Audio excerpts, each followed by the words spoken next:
مساء الفل عليكم، ازيكم عاملين ايه؟ يا رب تكونوا بخير. هنعمل النهارده مع بعض صينية البطاطس باللحمة. بجد كان طعمها حلو قوي. انا صينية البطاطس باللحمة من الاكلات اللي ما بنعملهاش كتير خالص، من الحاجات اللي بنعملها قليل. وعندي احساس ان الناس كتير برضو بتعملها قليل، بس لو جربتوها بالطريقة دي يعني هتقولوا لا نعملها على طول، لانها طعمها حلو قوي. مميزة جدا بجد، طعمها تحفة قوي، يعني جربوها ودوقوها هتعجبكم جدا جدا.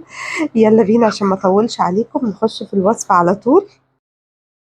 نجيب الحلة بقى بتاعتنا، نحط فيها مية ونسيب المية لحد ما تبتدي ان هي تغلي كده. بعدين ننزل فيها بمعلقة من الملح، وننزل بكمية البطاطس. الملح طبعا هنا مهم عشان البطاطس بتاعتنا يكون ملحها مظبوط. انا هنا نزلت بكمية كيلو من البطاطس، انا مقشراها وغسلاها ومقطعاها قطع كبيرة كده شوية، ونسيبها بقى تتسلق. يلا بينا نعمل العصاج بتاعنا. هنحط معلقتين كده من السمنة، وهننزل عليهم ببصلاية متقطعة صغير زي ما انتوا شايفين. هندي تقليبة للبصلاية بسيطة قوي، وبعد كده هنزل بربع كيلو من اللحمة المفرومة. عايزين طبعا تكبروا الكمية، نكبر كمية البطاطس واللحمة مفيش مشكلة، بس أنا الصينية ما كانتش كبيرة قوي. تمام. لحد بس ما اللحمة تبتدي تغير لونها زي ما احنا شايفين مع بعض. هننزل بجزرتين متقطعين صغير خالص، وبعد كده هننزل بطماطماية متقطعة صغير، وبرده ندي تقليبة كده. تمام. وبص انا هنزل هنا بمعلقة من الصلصة، لو في حد مش حابب يستخدمها مفيش مشكلة، بس بجد الصلصة بتفرق قوي. وبعد كده نبتدي ان احنا نتبل، هنحط معلقة صغيرة من الملح، نص معلقة من الفلفل الاسود، نص معلقة صغيرة من بهارات اللحمة.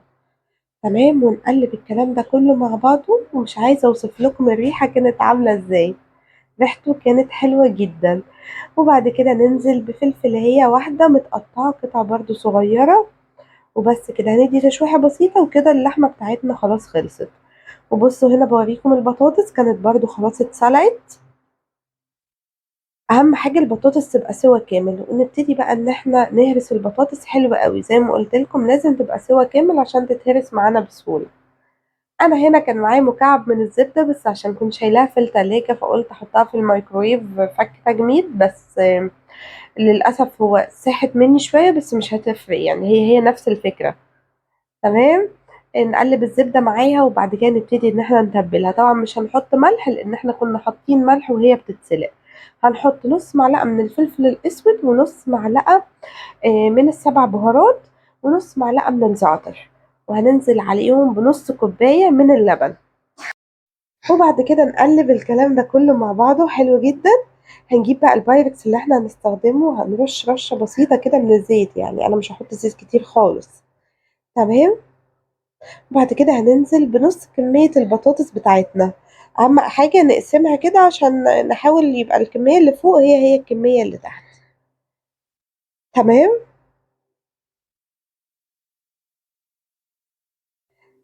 هنا خلاص بعد ما نزلنا بنص الكمية، هنبتدي بقى ان احنا نسويها كده زي ما انتوا شايفين،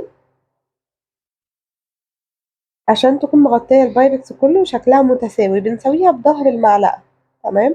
بعد كده هننزل بالكمية بتاعة العصاج. مش عايزة اقول لكم انا بحب قوي لما اعمل لحمة مفرومة ويكون فيها الالوان.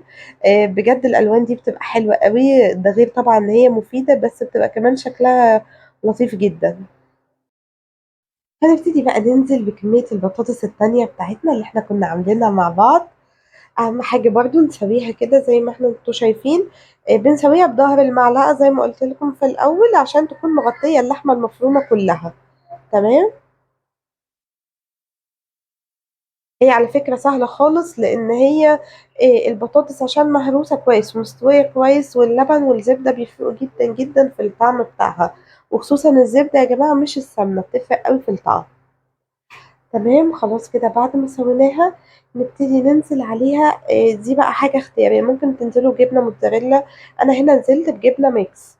تمام. موتزاريلا على شيدر على جبنة رومي. بتديلها برضو طعم حلو قوي يعني. الجبن لما بتكون مع بعض تدي طعم حلو قوي. ندخلها بقى على الفرن على درجة حرارة 180 على الرف اللي في النص. مش هتاخد وقت خالص، يعني هي تِلت ساعة، هي بس الجبنة تسيح وبعد كده نشغّل لها الشواية عشان الجبنة تاخد لون وبس كده خلّصنا. بجد وصفة حلوة أوي، طعمها لطيف جدًا، سهلة مش بتاخد وقت كبير، يعني هي البطاطس بس واللحمة، مش بتاخد وقت خالص وطعمها تحفة جدًا، جدًا، ومن الوصفات اللي أنا شخصيًا مش باعملها كتير، بس بجد يعني هابتدي إن أنا أعملها كتير لإن هي طعمها حلو جدًا، جدًا.